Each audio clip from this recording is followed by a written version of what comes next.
지난 며칠 동안 동부 지역에 허리케인으로 인해서 많이 긴장하고 있었을 때 지난 10월 1일 오레곤주의 어떤 커뮤니티 칼리지에서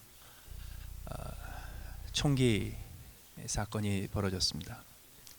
26살짜리 청년이 총을 들고 캠퍼스에 난입해서 9명을 총으로 죽이고 그리고 9명을 부상시키는 사건이 벌어졌습니다. 이 청년이 총을 들고 교실에 들어가서 학생들한테 총을 쏘기 전에 믿는 종교가 무엇인지를 물었다고 합니다. 그때 기독교를 믿는다는 학생들을 세우고 기독교를 믿는다는 학생들은 죽일 의도를 가지고 총을 쏘고, 그리고 기독교인이 아닌 학생들은 부상만 입을 정도로 총을 쏴서 나중에 경찰에 자기의 의도를, 메시지를 전달할 수 있도록 했다고 합니다. 결국 자기 자신도 경찰과 대치하는 중에 자살을 하여 죽었습니다. 이 청년은 그 아프리칸 아메리칸 엄마하고 태어난, 자기 말로, 자기 표현대로 mixed race, 혼혈인 청년이었습니다. 런던에서 태어났습니다. 런던에서 태어나서 어린 시절에 미국으로 이주해서 군대에 들어갔다가 한 달 만에 군대에서 부적격 판정을 받고 다시 쫓겨난 청년이기도 합니다. 이 청년이 총격 사건을 일으켜서 여러 사람을 죽이는 과정에서 종교가 문제가 됐기 때문에 또 미국 내에서 많은 논란과 또 논쟁이 지금도 계속 벌어지고 있습니다. 그런데 이 청년의 이 종교에 관련된 그 현장 이야기를 이렇게 들으면서 저 나름대로 들었던 생각이 있습니다. 무종교 또는 무종교이거나 아니면 무신론자인 사람들이 자기의 확신이 종교적인 수준으로 높아질 때 타락한 종교인보다 더 악할 수 있다는 겁니다. 지난 한 세대 동안에 가장 많이 세력을 확장하고 가장 많이 늘어난 종교는 이슬람이 아닙니다. 종교에 대한 실태 조사를 하다 보면 당신의 종교는 무엇입니까? 라고 물었을 때 나는 종교가 없습니다. 또는 나는 무신론자입니다. 라고 답하는 항목이 항상 있습니다. 종교에 관해서 지난 한 세대 동안에 가장 많이 늘어난 종류는 무신론자이거나 비종교, 무종교인들입니다. 그런데 그들이 종교를 더 이상 갖지 않거나 또는 스스로 무신론자임을 자처하던 가장 중요한 이유가 있습니다. 기존에 조직된 종교가 인류에 유익을 끼치기보다는 더 큰 해를 끼쳤다는 확신입니다. 그래서 인류 평화를 위해서, 전쟁을 종식시키기 위해서, 갈등을 끝내기 위해서 종교를 포기하고 무종교인으로 살거나 한 단계 더 나아가 무신론자로 사는 것이 세계 평화를 위해서 더 유익하다는 주장이 그들이 무종교를 선택하는 가장 큰 이유였습니다. 그런데 무종교를 선택하는 그 확신이 강해지면 무종교를 선택한 것 자체가 종교적인 신념이 됩니다.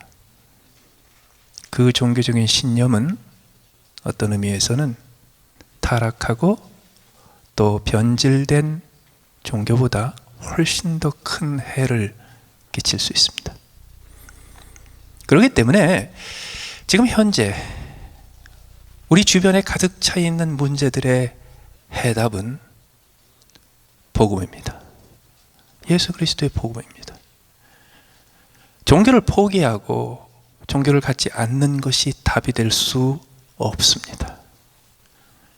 종교를 포기한 그 자리는 반드시 또 다른 형태의 신념과 확신과 종교적인 믿음이 차지하게 되어 있습니다. 그렇기 때문에 지금도 인류의 해답은 예수 그리스도의 십자가의 복음입니다.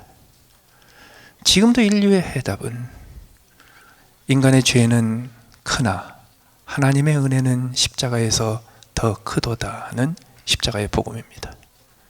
그렇기 때문에 지금도 우리가 해야 될 일은 복음을 전하는 일입니다. 사도행전을 살펴보고 있습니다. 하나님께서 사도행전에서 이루신 일들은 복음이 들어가지 않은 지역, 복음이 들어가지 않은 영역에 복음의 장벽을 깨트리고 복음을 전하는 일이었습니다. 복음이 전해질 때마다 그곳에서는 항상 교회가 세워졌습니다. 목사님, 그때 교회가 어디 있어요? 그 organized religion은 그때 없었어요. 그렇지 않아요. 역사를 공부하세요. 성경을 공부하세요. 예수님께서 그 당시에 제자들을 둘씩 짝 지어 전도하러 보냈을 때, 그때에도 예수님께서 마을에 들어가서 복음을 전했을 때 한 사람이라도 너희들이 전하는 복음을 받아들이는 사람이 있으면 그 사람 집에 들어가 그곳에서 유하라. 왜요?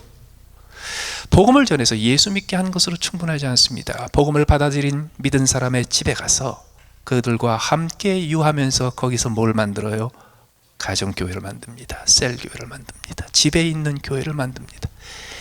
예수님께서 제자들을 보내실 때부터 그래서 예수님은 복음을 전하며 복음이 뿌려진 그 곳곳마다 교회가 세워지기를 원하셨던 겁니다. 하나님께서는 그 교회를 어떻게 키우십니까? 지금까지 사도행전에서 양적인 성장이 나오는 장면들을 하나하나 살펴보면서 하나님께서 우리를 향하신, 우리 교회를 향하신 계획이 무엇이고 우리가 어떻게 쓰임받을 수 있는지를 살펴보았습니다. 하나님의 방법은 어떻든가요? 하나님께서는 오순절에 성령의 강력한 역사를 통해서 예루살렘 교회를 세우시고 여러 해 동안 예루살렘 교회에 수많은 사람들을 더하셨습니다. 그래서 하나님께서 쓰신 첫 번째 방법은 한 교회를 세우시고 그 교회가 수만 명의 교인들을 얻을 때까지 한 교회를 규모를 키우셨습니다. 그러다가 두 번째 하나님이 쓰신 방법이 있습니다. 그 교회를 흩으신 겁니다. 그 교회에서 훈련받고 그 교회에서 교회 생활을 체험한 사람들이 하룻밤 사이에 박해가 일어나 흩어지면서 그들이 사마리아로, 유대로, 그 인근 지역으로 멀리 지금의 소아시아에 이르기까지 곳곳으로 흩어지면서 가는 곳곳마다 예수님께서 처음에 가르치신 대로 집에서 교회를 세웠습니다. 순식간에 며칠 만에, 몇 달 만에 하나였던 교회가, 단 하나무였던 교회가 수천 개, 수만 개의 교회로 확장이 되었습니다. 그 과정을 우리가 살펴보았습니다. 그러다가 오늘 본문 16장에 우리가 살펴보고자 하는 양적인 성장의 마지막 케이스가 나옵니다. 5절에 보시면 이에 여러 교회가 믿음이 더 굳건해지고 수가 날마다 늘어가니라. 각 교회의 성도들의 숫자가 늘어갈 뿐만 아니라 교회의 숫자가 늘어났습니다. 이게 하나님이 쓰신 방법이고 하나님이 쓰신 전략입니다. 하나님께서는 먼저 한 교회를 대형 교회로 키우시고 그 교회가 흩어지면서 수많은 작은 마이크로 미세 교회들이 곳곳에 세워지게 하시다가 이제 제국 곳곳에 체계가 잡힌, 이제는 그저 한 번의 사건 때문에 그 충격으로 흩어지는 많은 교회가 아니라 이제는 오고 오는 세대에 계속해서 지속적으로 교회가 숫자가 늘어나고 교회의 성도들의 숫자가 늘어나는 단계를 이루셨습니다. 오늘 본문을 통해서 어떻게 그와 같은 교회의 확장과 복음의 확장과 성도들의 숫자의 증가가 가능했는가? 오늘 사도행전 16장에서 하나님께서 이루신 교회의 성장과 복음의 확장의 배경은 무엇인가? 그걸 통해서 하나님께서 우리를 향하신 하나님의 뜻과 하나님의 계획과 하나님의 명령을 살펴보고자 합니다. 가장 먼저 오늘 교회가 믿음이 굳건해지고 수가 날마다 늘어가기 위해서 하나님께서 사용하신 배경이 있습니다. 사람을 세우는 겁니다. 일꾼을 세우는 겁니다. 1절에 보세요. 바울이 더베와 루스드라에도 이름에 거기 디모데라 하는 제자가 있으니 그 어머니는 믿는 유대 여자요 아버지는 헬라인이라. 디모데는 루스드라와 이고니온에 있는 형제들에게 칭찬받는 자니 바울이 그를 데리고 떠나고자 할 때, 바울이 디모데를 데리고 떠났습니다. 그 전까지 바울 곁에 있었던 사람들은 바울의 후원자였습니다. 바울을 지원하는 사람들이었고 바울을 후원하여 바울을 돕는 사람들이었습니다. 바울이 이제 처음으로 자기의 직분, 자기의 역할을 넘겨줄 사람을 택한 겁니다. 이런 일이 사실 그 전에 한번 있었습니다. 예루살렘 교회가 수만 명에 이르면서 내부적으로 여러 가지 문제가 발생했습니다. 그 문제를 해결하기 위해서 그들이 어떻게 했나요? 7명의 사역자들을 추가했습니다. 그 7명의 사역자들을 추가하는 과정에서 교회가 한 뜻이 되고 교회가 한 몸으로 움직이고 교회가 그것을 통해서 새로운 체계를 갖추었을 때 하나님께서는 준비하셨다는 듯이 기다리셨다는 듯이 예루살렘 교회에 큰 부흥을 더하셨습니다. 오늘 교회가 날로 믿음이 굳건하여지고 그 수가 날마다 늘어가는 배경에 첫 번째로 사람을 세운 게 있어요. 그렇기 때문에 우리도 사람을 세워야 합니다. 특히 오늘 세움받은 이 디모데는 어떤 사람입니까? 예루살렘 교회 출신도 아니고 바울을 파송했던 안디옥 교회 출신도 아닙니다. 그들과 연이 없습니다. 그들과 인간관계가 없습니다. 멀리 떨어진 전혀 다른 지역에서 바울의 복음을 훈련을 받고 바울의 양육을 받으면서 컸던 제자입니다. 우리 교회 출신만 아니어도 돼요. 우리와 관련 없는 사람이어도 돼요. 하나님께서 우리 교회를 쓰셔서 우리 교회를 통하여 많은 성도들이 더해지고 특별히 한 교회가 성장하는 게 아니라 수많은 교회가 새로 세워지는데 하나님께서 우리 교회를 쓰신다면 우리는 제일 먼저 사람을 찾아 사람을 발굴하여 사람을 하나님의 일꾼으로 세우는 일에 투자해야 합니다. 그런데 이 디모데는 어떤 사람이기에 선택받았습니까? 오늘 본문에 보시면 디모데는 유대 여자 어머니와 헬라인 아버지 밑에서 나온 아들입니다. 그는 지금의 소아시아 지역, 헬라 지역에서 성장하고 그곳에서 교육받고 그곳에서 양육받은 사람입니다. 바울이 그랬습니다. 바울도 그 어머니가 유대 여자였습니다.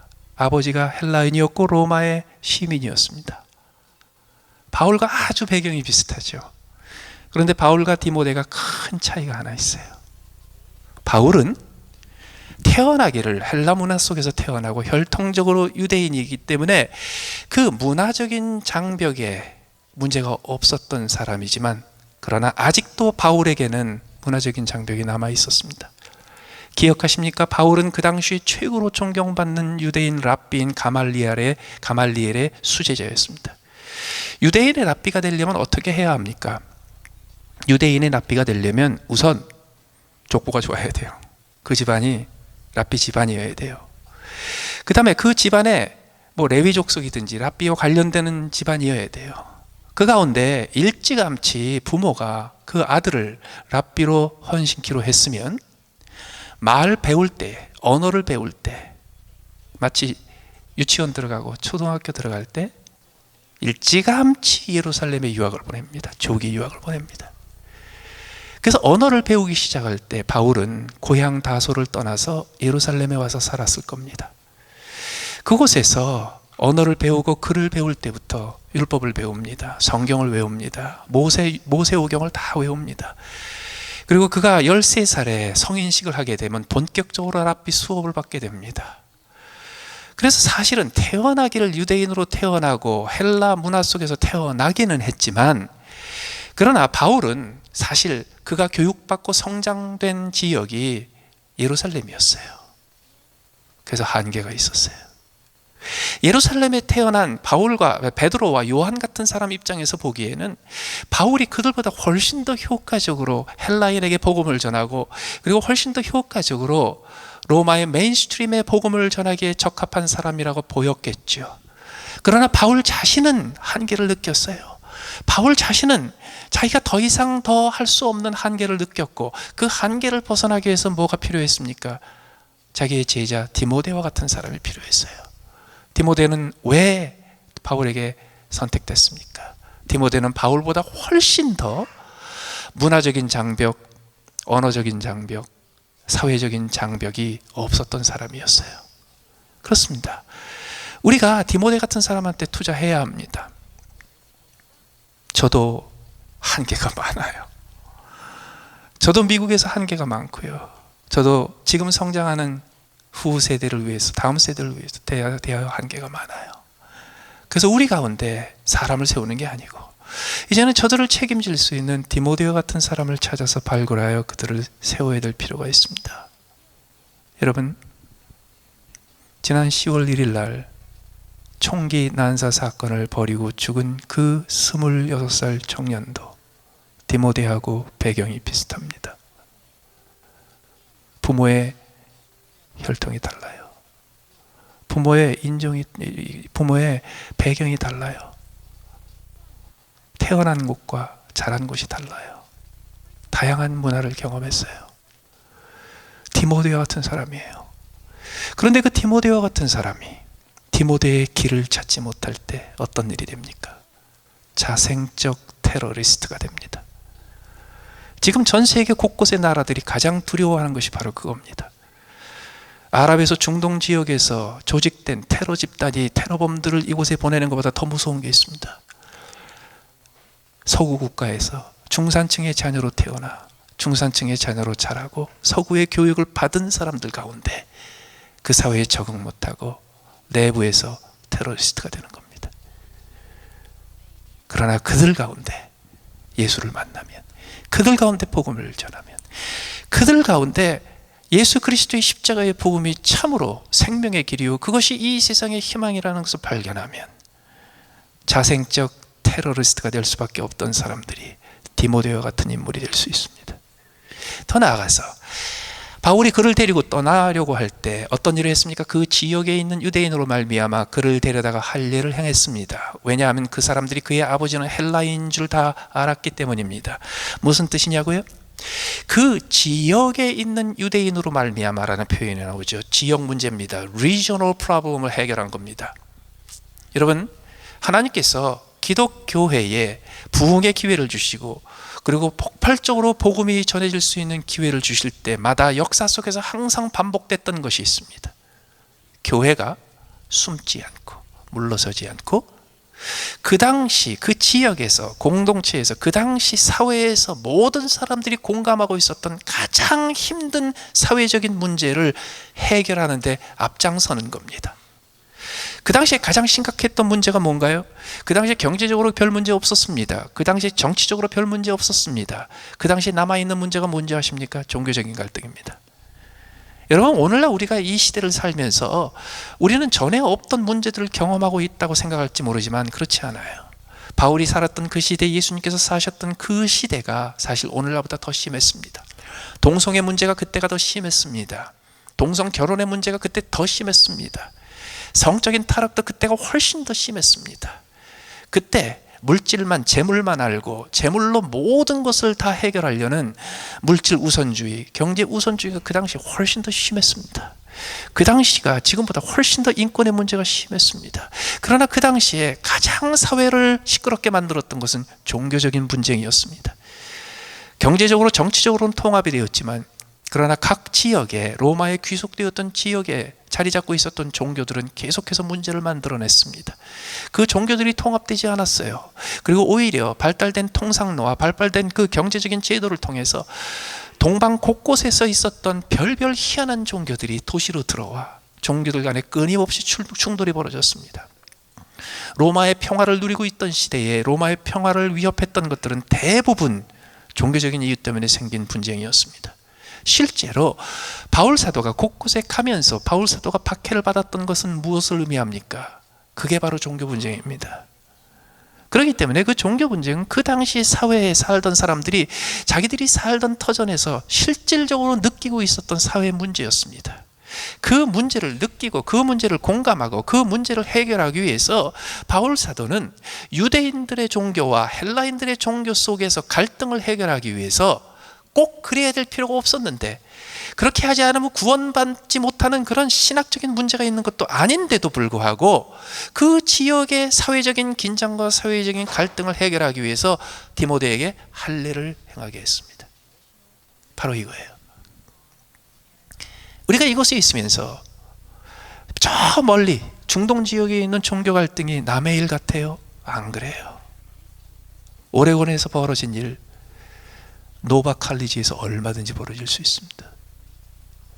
이것은 우리의 지역 문제입니다. 이것은 멀리 이라크 땅에서, 시리아 땅에서 벌어지는 문제인 동시에 이것은 바로 우리 코앞에서 벌어지는 문제이기도 합니다. 그렇다면 그 문제에 우리가 어떻게 대처해야 합니까? 우리가 구경꾼이 돼서는 안 돼요. 우리가 뒤로 물러서 있어서는 안 돼요. 그 문제 적극적으로 뛰어들어야 돼요. 2주 전에 이 북버지니아에 있는 침례교 목사님들이 한 10대분이 모이셨어요. 함께 모여서 같이 심각하게 의논을 했습니다. 우리가 가만히 있어서는 안 된다. 지금 전 세계 곳곳에서 벌어지고 있는 문제들은 한결같이 종교 문제들이다. 그것이 종교 때문에 벌어진 일은 아니어도 다른 경제적인, 민족적인 이런 문제일지라도 그들은 항상 종교를 핑계를 대고 확장시킨다. 이 시점에서 우리가 무엇을 할 것인가? 종교의 자유를 위해서 누군가가 뛰어야 된다. 종교 때문에 박해받는 일이 없고 종교 때문에 차별받는 일이 없도록 종교의 자유를 보장하는 운동을 새롭게 일으켜야 된다. 많은 목사님들이 공감하면서 헌신해야 하기로 약속을 했습니다. 바로 이 북버지니아에서 이런 일에 교회가 동참하고 이런 일에 교회가 앞장설 때에 하나님께서 그 환경과 그 여건과 그 조건 속에서 오히려 교회를 성장시키시고 더 많은 사람들한테 복음을 전할 수 있는 기회를 열어주시는 겁니다. 더 나아가서 16장 4절에 보시면 여러 성으로 다녀갈 때에 예루살렘에 있는 사도와 장로들이 작정한 규례를 그들에게 주어 지키게 했다고 합니다. 이게 뭔가요? 여러분, 예루살렘 교회가 흩어지고 나서 어떻게 교회가 확장됐습니까? 한 교회가 몇만 명으로 성장하는 게 아니라 몇만 명의 성도들이 흩어지면서 자기의 사는 곳, 자기의 집에서 교회를 세우므로 수천 개, 수만 개의 교회가 세워졌습니다. 그런데 이 교회는 왜 세워졌어요? 어떻게 세워졌어요? 환난과 핍박이라는 충격 때문에 세워진 겁니다. 그런데 그 환난과 핍박이 없어지면 이런 일 안 생기죠. 그렇기 때문에 하나님께서 그 단계가 지나 이번에 사도행전 16장의 단계를 예비하신 겁니다. 어떤 단계예요? 이제는 환난과 핍박이 일어나야 성장하는 교회가 아니라 이제는 기존에 있는 교회들이 체계적으로 조직되고 체계적으로 연결되고 체계적으로 협력해서 더 많은 교회들을 세우고 더 많은 교회에 더 많은 성도들을 전도할 수 있는 계기를 만들어 줄 수 있도록 조직화한 것입니다. 그걸 어떻게 알 수 있느냐고요? 여러 성으로 다녀갈 때에 바울 사도는요, 그저 한 번 지나가는 곳에 복음을 전하고 거기서 교회를 세우고 그리고 떠나버린 게 아니에요. 자기가 복음을 전한 곳, 교회를 세운 곳마다 다시 돌아다니면서 뭘 했습니까? 관리를 했습니다. 관리를 했다는 뜻이 뭐예요? 체계화됐고 조직화된 것입니다.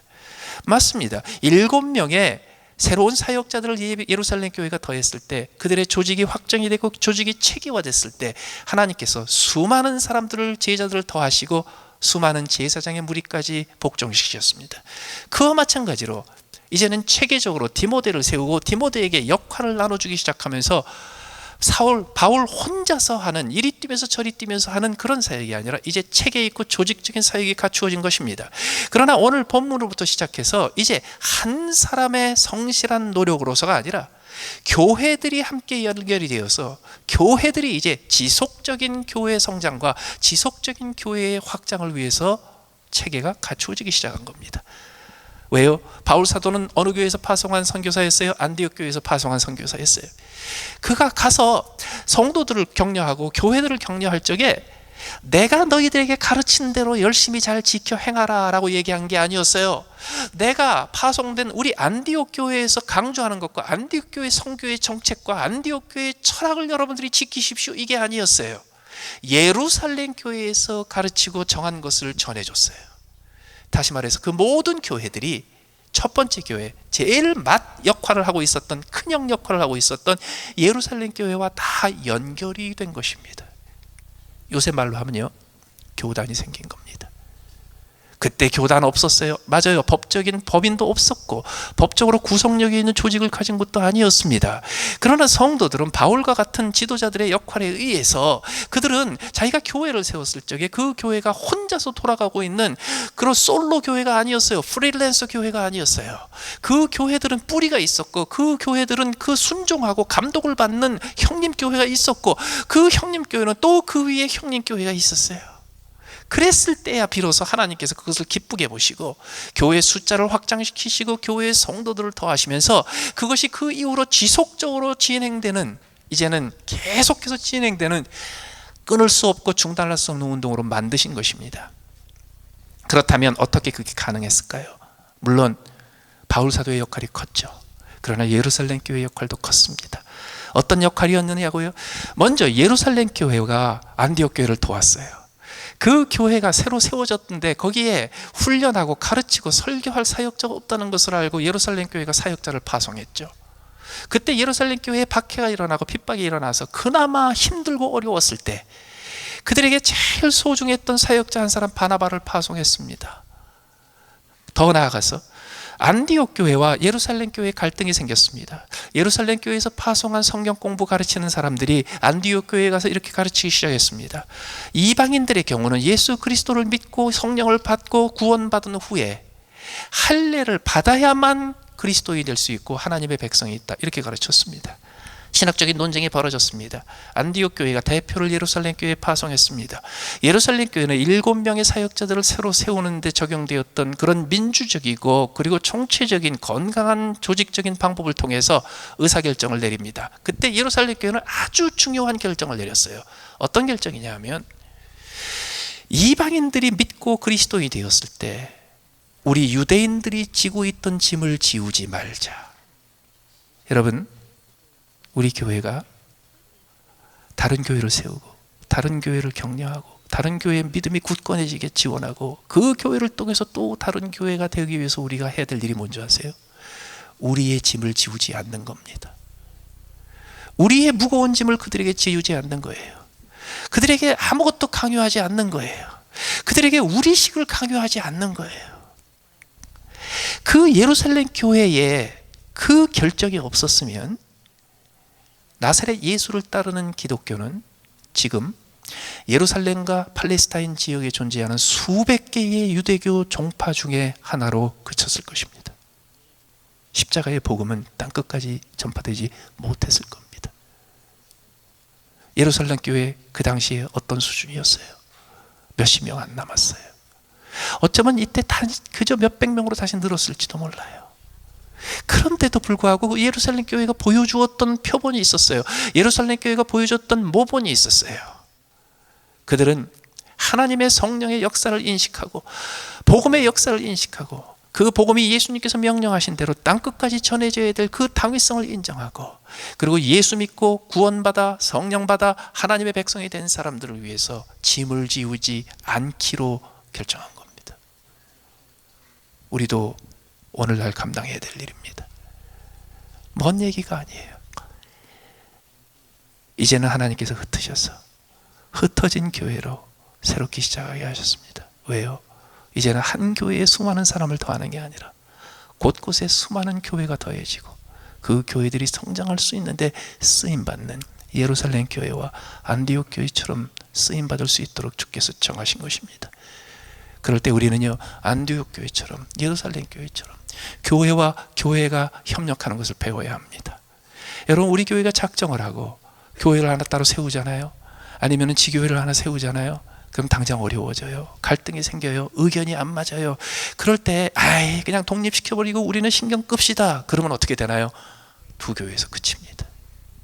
그러나 거기서 우리가 짐을 지우지 말자. 앞으로 예수 믿는 사람들, 우리의 복음을 받고 우리의 전도의 결과로 예수 믿는 사람들한테는 우리처럼 힘들게 예수 믿게 하지 말자.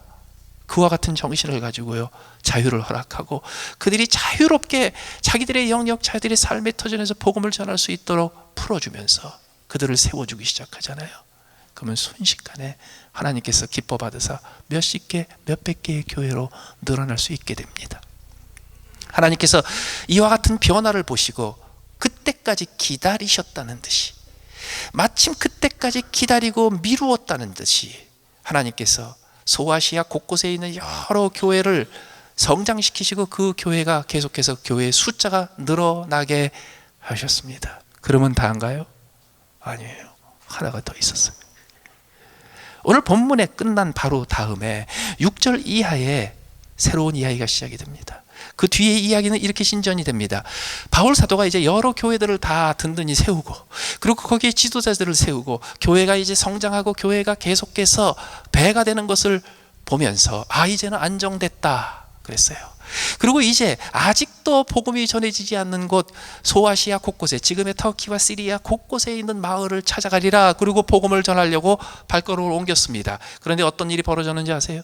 6절에 보면 성령이 아시아에서 말씀을 전하지 못하게 하셨습니다. 구체적으로 어떻게? 그들이 부르기아와 갈라디아 땅으로 다녀가 무시아 앞에 이르러 비두니아로 가고자 애쓸 때 예수의 영이 허락하지 아니하신 겁니다. 예수의 영이 허락하지 않으셨다는 말이 뭔가요? 예수님의 성령께서 나타나셔서 환상 중에 뭐 이런 게 아니에요. 가려고 그러는데 계속 뭐가 막혀요. 선교 여행을 가려고 비행기 티켓을 딱 끊었는데요, 허리케인이 닥치는 바람에 그날 모든 비행기가 다 그냥 캔슬돼 버렸어요. 그래서 이제 차를 몰고 열심히 가려고 하는데요, 가는 도중에 길이 끊어져 가지고서 이제는 길이 막혀 버렸어요. 그래도 어떻게 길을 찾아가지고서 선교지에 가려고 그러는데요, 우리가 가려고 하는 그 선교지가 마침 전쟁터가 되는 바람에 또 들어갈 수가 없게 됐어요. 이런 일이 벌어졌다는 거예요. 그때 바울과 조력자들과 후원자들과 바울의 제자였던 그 디모데가 함께 고민하기 시작했습니다. 이게 왜 이런가? 왜 하나님이 이렇게 막으시는가? 우리가 여태까지 계속 해왔던 이 복된 복음의 사역과 교회를 계속해서 보태는 더하는 이 교회 확장의 사역, 하나님이 왜 막으시는가? 근데 그날 밤에 환상이 바울에게 보였습니다. 마케도니아 사람 하나가 환상 중에 나타납니다. 그리고 바울을 청하여 이렇게 말합니다. 마게도냐로 건너와서 우리를 도우십시오. 그때 그 이야기를 들었던 바울의 후원자들이 바울과 함께 동의했습니다. 이거는 마게도냐로 가라는 뜻이다. 마게도냐가 뭔지 아세요? 그리스입니다. 알렉산더 대왕의 고향입니다. 지금 수많은 난민이 지나가고 거치고 있는 바로 그 지역입니다.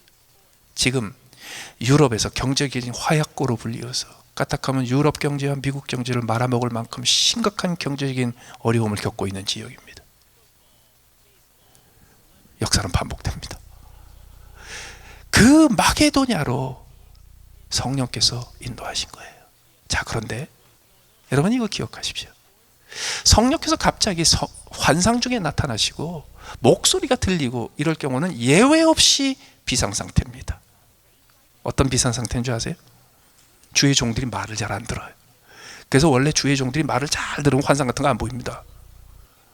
말을 잘 안 들어먹으니까 환상 같은 걸 보여주시지. 왜 바울이 말을 안 들었을까요?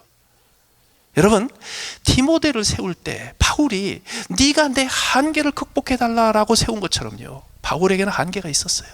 두려움이 있었어요. 내가 비록 다소에서 태어난 로마인이지만 나는 유럽으로 가보질 못했어. 나는 예루살렘에서 자란, 나는 종교적으로 유대교의 훈련을 받아서 나는 문화적으로 유대인이야. 그런데도 불구하고 나는 다소 사람이요, 나는 로마 사람이요, 나는 헬라의 문학과 헬라의 철학에 능통한 사람이기 때문에 아시아 지역에서 사는 유럽 사람들한테는 내가 복음을 전할 수 있어. 그런데 나 같은 사람이 유럽에 가서 유럽 사람들한테 복음을 전할 수 있을까? 자신이 없었던 거예요. 자신이 없으니까 어떻게 합니까? 스스로 벽을 세워놓은 거예요. 그 벽이 언제 무너졌어요? 디모데를 세우고 문화의 장벽을 깨치고 그리고 지역적인 사회적인 문제를 정면으로 도전해서 그거를 해결하는 모본을 보이면서 교회가 연합하여 교회가 서로를 도울 수 있는 교회의 조직이 갖추어졌을 때 하나님께서 그를 등을 떼미세요. 이제는 너 준비됐어. 그동안에 네가 힘들어하고 네가 가기 싫어하고 네가 부담스러워했던 건 나도 이해해서 그동안에는 내가 너를 밀어 제끼지 않았지만 이제는 준비가 됐어. 이제는 유럽으로 가야 될 때야. 그때 아시아에서 유럽으로 건너갑니다. 인류의 역사가 바뀌는 순간이었습니다. 그게 하나님이 하신 일이에요.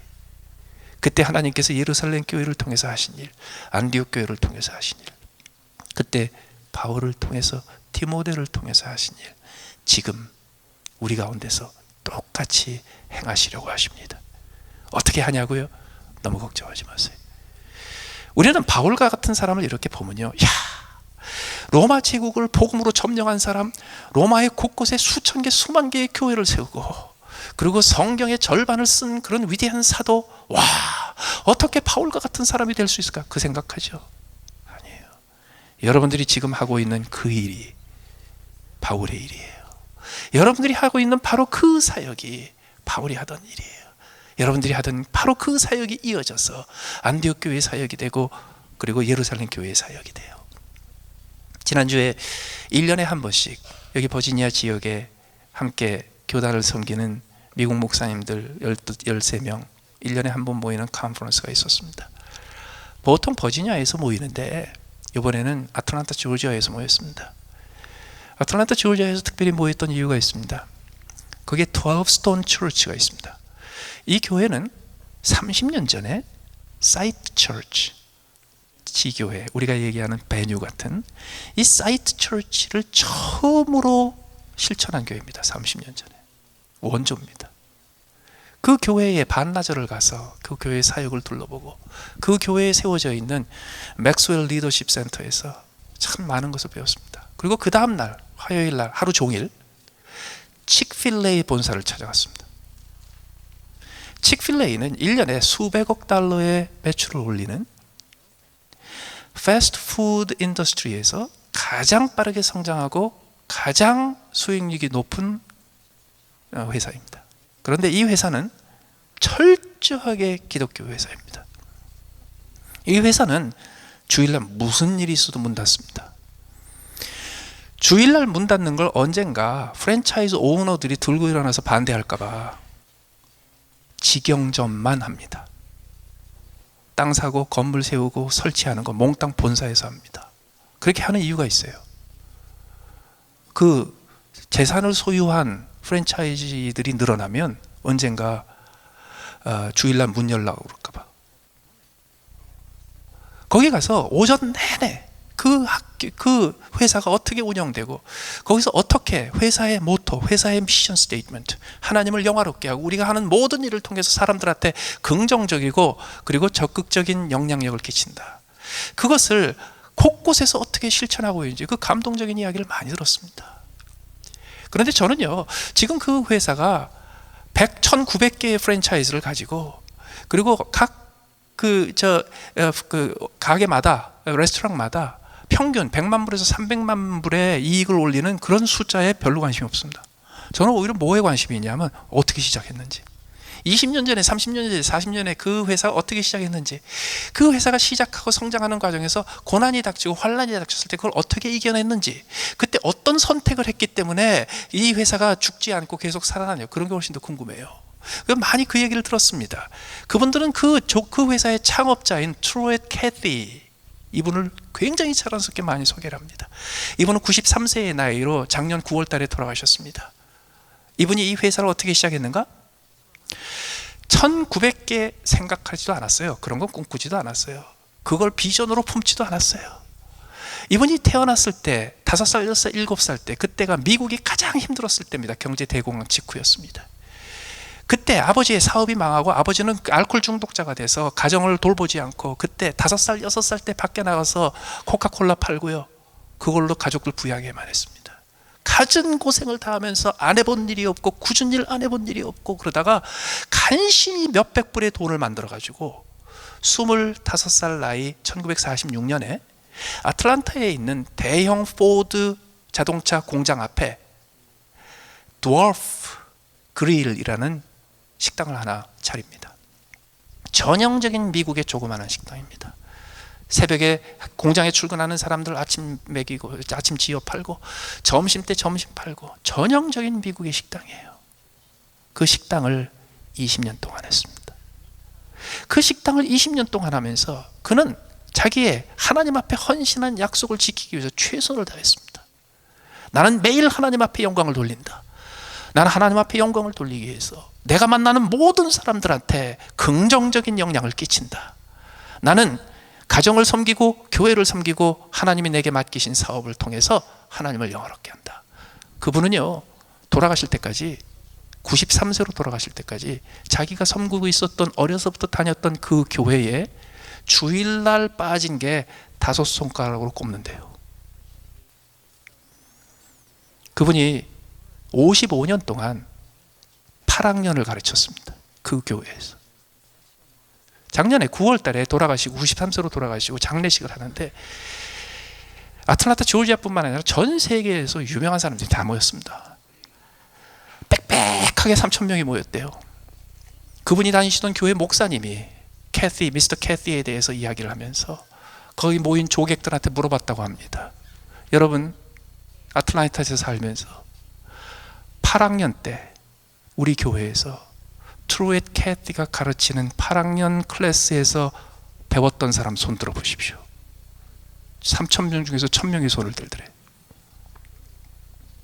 거기서 한 가게, 한 교회, 한 가정 성실하게 했어요.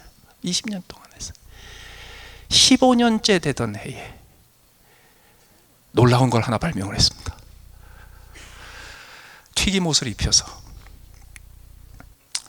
닭고기에 튀김옷을 입혀서 고압 압력 튀김솥에다가 튀겨내면 이게 엄청나게 맛있다는 것을 발견했습니다. 그래서 고압 압력 튀김솥을 발명을 했습니다. 그거를 발명을 하고 그때부터 꿈을 꿨습니다. 하나님, 내가 이것을 가지고 한 가게가 아니라, 한 식당이 아니라 수백 개, 수천 개의 식당을 한번 해보겠습니다. 그리고 맥도날드를 열심히 배우기 시작했습니다. 그리고 그때 이름을 지었어요. 하나님, 내가 이제 사업을 확장을 하면 이 이름을 쓰겠습니다. 그때 지은 이름이 치크필레이예요. 그런데 그 이름을 짓고 회사를 새로 만들고 그리고 그 프랜차이즈를 준비하는데요, 6년 걸렸습니다. 그래서 조그마한 식당 하나 하면서요, 21년 동안 식당 하나 하면서 준비를 했어요. 21년 만에 처음으로 그 동네에 있는 조그마한 몰에 한 구석에 자리를 얻어서 치크필레이 치킨 샌드위치를 팔기 시작했습니다. 미국에서 쇼핑몰에 음식 들어간 게 거기가 최초입니다. 그때부터 시작해서 쇼핑몰 안에 조그마한 치크필레이 가게들이 늘어나기 시작했어요. 40개, 50개 이렇게 늘어나기 시작했어요. 그러다가 우리가 아는, 흔히 보는 제대로 된 혼자 서 있는 건물 있죠. 땅에 사서 땅에다가 건물 짓고 거기다가 치크필레이 맥도날드 같은 가게를 세우기 시작한 게 1986년입니다. 제대로 된 가게를 세우는 데까지 40년 걸렸어요. 그 이후에 30년 동안 50개, 60개의 프랜차이즈가 지금 1900개가 됐습니다. 어떤 비밀이 숨어 있냐고요? 처음부터 1900개 하는 거 아니에요. 처음부터 100개, 200개 꿈꾸는 게 아니에요. 하나님께서는 처음에 작은 것에 충성하길 바라세요. 그게 뭐냐고요? 작은 식당 하나 하면서 그 작은 식당 하나에서 모든 손님들을 주님처럼 섬기고 그 식당을 통해서 내 가족들을 책임지고 그리고 그 식당에서 일하면서 주말에 변함없이 교회에 가서 섬기면서 재정적으로, 헌금으로, 시간으로 하나님 나라를 위해서 쓰임받는 일을 20년 동안 성실하게 감당했던 겁니다. 하나님께서 그 20년 동안 한 교회, 한 가정, 한 식당에서 충성되게 성실하게 최선을 다하여 누구보다 탁월하게 손님들을 만족시켰던 그 모습을 기쁘게 보시고 하나님이 오늘날 문을 열어주시는 거예요. 하나님이 오늘 길을 열어주시는 거예요. 그렇습니다. 10년, 20년 충성하셨어요. 10년, 20년 가정을 충성하고 여러분의 일터에서 충성하고 한 몸 교회에 충성하셨어요. 하나님께서 그거 기뻐 받으십니다. 그 다음부터요, 하나님께서 손끝만 대시면, 하나님께서 살짝만 열어주시면, 하나님께서 살짝만 길을 열시고 기회를 열어주시면 순식간에 전 세계로 가는 길이 열립니다. 하나님께서 저와 여러분들 이 자리에 모아주시고 우리 교회를 세우되 오늘의 바벨론, 오늘의 파샤, 오늘의 메대, 오늘의 로마 제국의 중심부에 하나님께서 교회를 세워주신 것, 하나님의 분명한 의도가 있다고 믿습니다. 하나님께서 예루살렘 교회처럼 안디옥 교회처럼 우리를 쓰시되 이제 우리의 한 교회가 아니라 우리 교회를 통해서 수많은 교회들이 믿음이 굳건해지고 그들의 숫자가 늘어나고 거기에 전도의 힘이 붙고 전 세계 곳곳에서 지역의 문제를 해결하고 그 곳곳에서 이제 예수를 믿지 않았으면 테러범이 될 수밖에 없었던 길을 가던 청년들이 예수님 때문에 하나님 나라의 일꾼으로 변화되는 것을 볼 수 있도록 하나님께서 저와 여러분들을 축복하시고 사용해 주실 것을 믿습니다. 우리 같이 한번 기도하시겠습니다.